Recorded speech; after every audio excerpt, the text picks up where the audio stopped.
दोस्तों, हमारे देश के सबसे पहले विधि एवं कानून मंत्री बनने वाले बाबा साहेब भीमराव अंबेडकर को तो आप सब जानते ही होंगे कि उन्होंने किस तरह बचपन से ही दलित होने का अपमान सहा, परंतु फिर भी वह संघर्ष करते रहे और अपना अस्तित्व बनाए हुए आगे पढ़ाई कर, संविधान निर्माण कर पूरे देश को यह बता दिया कि व्यक्ति की प्रतिभा महत्वपूर्ण होती है, न कि उसकी जाति।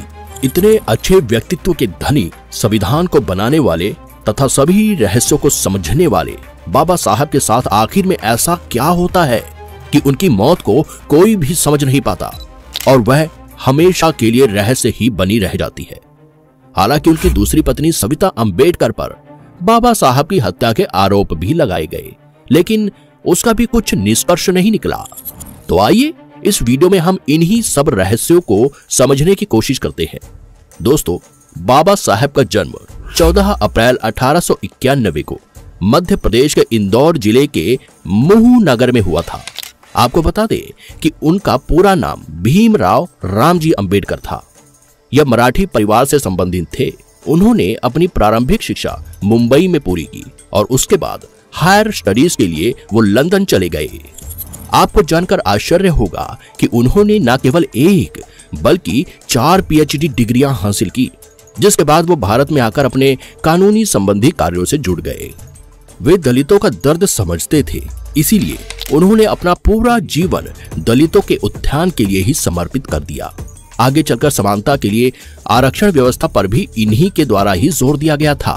उनका कहना था कि जब तक आप सामाजिक स्वतंत्रता हासिल नहीं कर लेते, तब तक कानून आपको जो भी स्वतंत्रता देता है वो आपके किसी भी काम का नहीं। आपको बता दें कि बाबा साहब को डायबिटीज, ब्लड प्रेशर, न्यूट्राइटिस, आर्थराइटिस जैसी लाइलाज बीमारियां थी, जिसके कारण उनका सफर बहुत मुश्किल रहा था और शरीर भी बेहद कमजोर हो गया था। यहाँ तक कि आर्थराइटिस के कारण वो कई रातों तक बिस्तर पर दर्द से परेशान रहते थे। बाबा साहब की पहली पत्नी रमाबाई का लंबी बीमारी के चलते सन 1935 में निधन हो गया था, जिसके बाद वे बहुत अकेले पड़ गए थे। बाबा साहब का बेटा भी मुंबई में रहने लगा था और अन्य लड़कों के जैसे ही वह भी कभी कभार ही अपने पिता को देखने आता था। और उधर संविधान लेखन के दौरान उनके स्वास्थ्य में तेजी के साथ गिरावट आती जा रही थी, जिसके बाद उन्होंने एक महिला डॉक्टर शारदा को अपनी देखभाल के लिए नियुक्त किया। डॉक्टर शारदा एक ब्राह्मण परिवार से ताल्लुक रखती थी।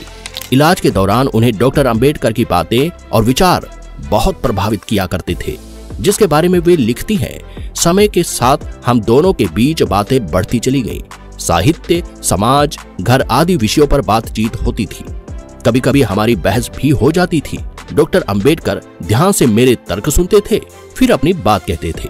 इन्हीं सब बातों के बाद 16 मार्च 1948 को बाबा साहब डॉक्टर शारदा से कोर्ट मैरिज कर लेते हैं और वह एक पत्र में इस बारे में जिक्र करते हुए बताते हैं कि सेवा टहल के लिए नर्स या घर संभालने वाली किसी औरत को रखने पर लोगों के मन में शंकाएं पैदा हुई, अतः शादी करना ज्यादा अच्छा मार्ग है। यशवंत की मां की मृत्यु के बाद मैंने शादी न करने का निश्चय किया था, लेकिन आज के हालात में मुझे अपना निश्चय छोड़ना पड़ेगा।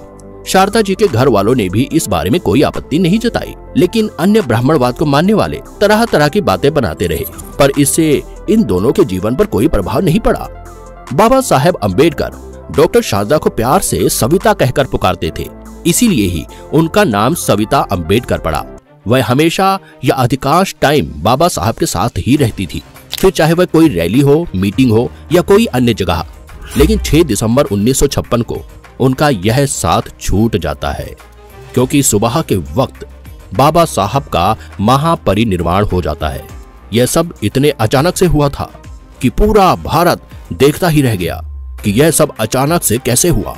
महापरिनिर्वाण से पहले बाबा साहब का आखिरी सार्वजनिक कार्यक्रम राज्यसभा में भाग लेने का हुआ था। फिर नवंबर के आखिरी 3 हफ्तों के दौरान वे दिल्ली से बाहर रहे थे। 14 नवंबर को उन्होंने काठमांडू में हुई विश्व धर्म संसद में भी भाग लिया था। दोस्तों, आपको बता दें कि बाबा साहब ने हिंदू धर्म में हो रहे सामाजिक भेदभाव और छुआछूत को देखकर ही हिंदू धर्म को छोड़कर बौद्ध धर्म को अपनाया था और उसके बाद से ही वह बौद्ध धर्म की विभिन्न शाखाओं में आया जाया करते थे। तो ऐसे ही उन्होंने आखिरी बार काठमांडू में अलग अलग जगहों पर लोगों से मुलाकातें की और चर्चाएं की। सविता अंबेडकर इस बारे में लिखती हैं कि भारत लौटते वक्त बाबा साहब ने बौद्ध धर्म के तीर्थ स्थलों का दौरा किया। वो नेपाल में महात्मा बौद्ध के जन्म स्थल लुम्बिनी गए। उन्होंने बौद्ध गया का भी दौरा किया। इस लंबे और थकाऊ दौरे के बाद जब बाबा साहब 30 नवंबर को दिल्ली लौटे तो वो सफर की थकान से निढाल हो रहे थे। दिल्ली में संसद का सत्र शुरू हो चुका था, लेकिन अपनी खराब सेहत के चलते बाबा साहब इसमें भाग नहीं ले पा रहे थे।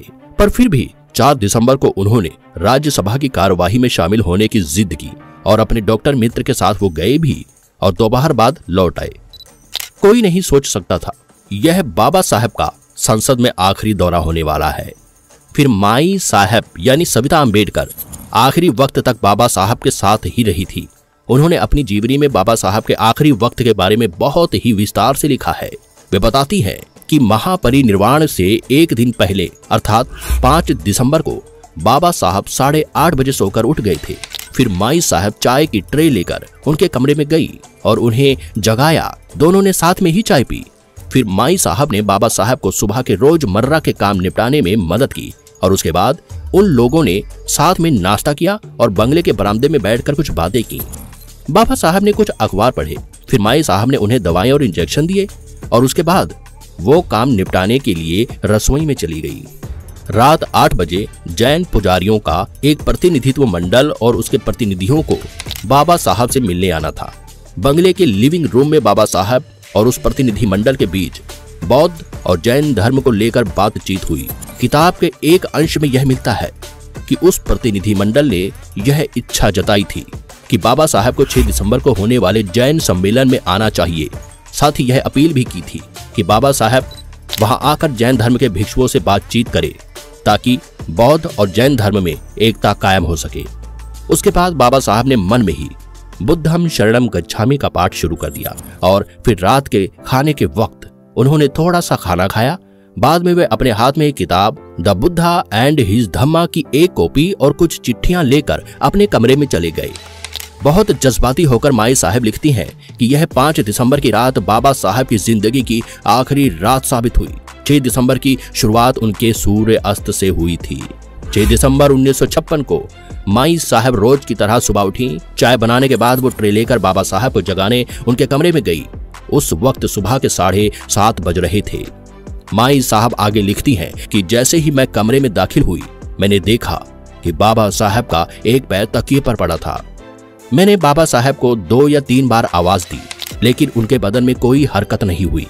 मैंने सोचा कि वो गहरी नींद में सो रहे हैं, तो मैंने उन्हें हिलाया और जगाने की कोशिश की और अब तक माई साहब को समझ में आ चुका था कि बाबा साहब का महापरिनिर्वाण हो चुका है। जिसके बाद वह रोने लगी और रोते रोते ही उन्होंने अन्य सहयोगियों को फोन लगाया। फिर बाबा साहब के पार्थिव शरीर को मुंबई ले जाया गया, जहां पर पूरी मुंबई बाबा साहब के अंतिम संस्कार की गवाह बनी। दोस्तों, ये सब बातें तो माई साहब की जीवनी से पता चली है, लेकिन जैसे सिक्के के 2 पहलू हुआ करते हैं, वैसे ही हर बात को लेकर 2 पक्ष भी हुआ करते हैं। बाबा साहब की अचानक से इस तरह मृत्यु होने के कारण माई साहब के अनुसार तो बीमारी ही है, लेकिन बाबा साहब को चाहने वाले कुछ लोग ऐसे भी हैं जो कि यह कहा करते हैं कि बाबा साहब को उनकी पत्नी सविता अंबेडकर ने ही मारा है।